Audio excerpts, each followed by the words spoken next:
Donc Nicolas, bonjour, vous êtes cofondateur de Blablacar, donc un site de covoiturage en ligne. On ne présente pas plus puisqu'il est extrêmement connu. Vous êtes aujourd'hui présent dans 13 pays. Est-ce que votre volonté, c'est de vous étendre encore davantage à l'international et comment est-ce qu'éventuellement vous allez gérer donc, cette stratégie d'expansion? Alors la réponse à la première question, c'est oui. Enfin, on cherche toujours à s'étendre à l'international. On a fait un choix, je dirais, il y a 3 ans, peut-être 3-4 ans, enfin c'était vraiment fin 2011, début 2012, de se dire on ne veut pas juste être une société française avec un marché français, mais on veut avoir un marché européen. Donc en fait, on a fait ce choix littéralement en 2011. Donc on a fait ce choix, on a commencé à aller en Espagne, puis en Italie, puis en Allemagne, et sur tous les marchés européens. Et ça a marché. Donc aujourd'hui, on est leader, pas seulement en France, on est leader en Allemagne, on est leader en Espagne, en Italie, en Pologne.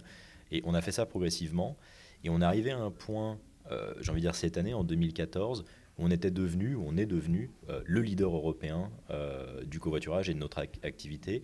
Et finalement, ce qui est assez excitant, c'est qu'on se retrouve quasiment là où on en était il y a 3-4 ans, où on se dit, ah, on est le leader européen du covoiturage, pourquoi est-ce qu'on n'irait pas plus loin?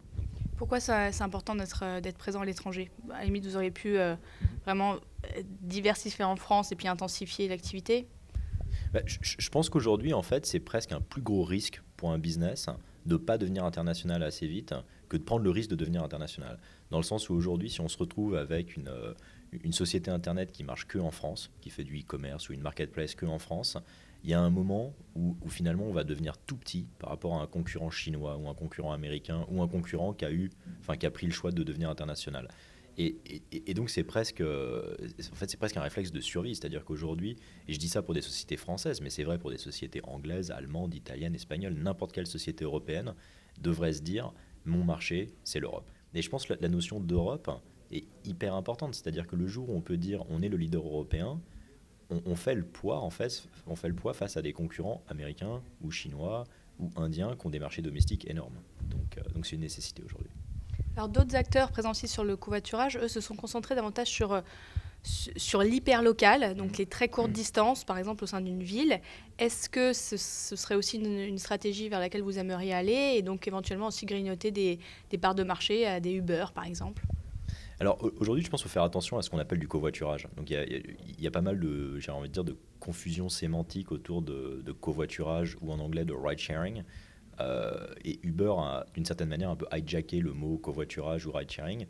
Quand on pense à Blablacar, c'est complètement différent. C'est-à-dire que le conducteur fait ce trajet, donc il fait Paris-Lille ce week-end parce qu'il doit rentrer chez lui ou parce qu'il va voir sa famille à Lille, et il va partager sa voiture avec des passagers qui vont partager le coût de ce voyage.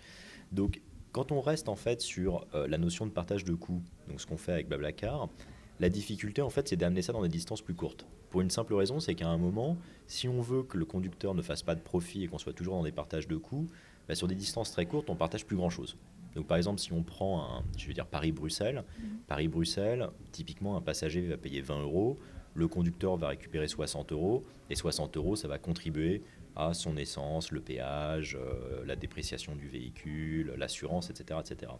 Maintenant, si on fait un Paris-Paris, enfin, si on fait un Bastille, les Champs-Élysées, ben en fait, si on applique la même notion de partage, on va parler de 2 ou 3 euros.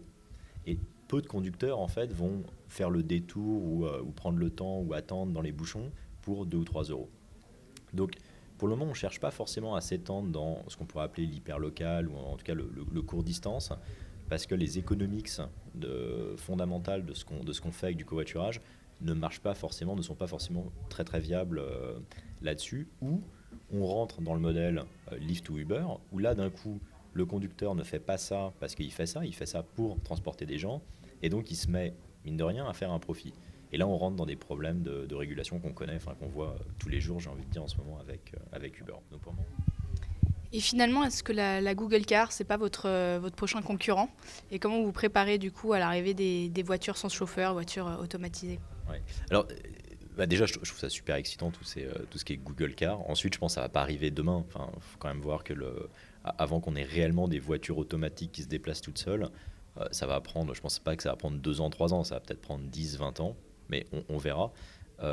Par contre, ce qui est intéressant, c'est qu'en fait, la manière dont on construit Blablacar, finalement, le passager paye pour un siège dans une voiture, mais il paye pas pour le conducteur. dans le sens où le conducteur il va de toute façon.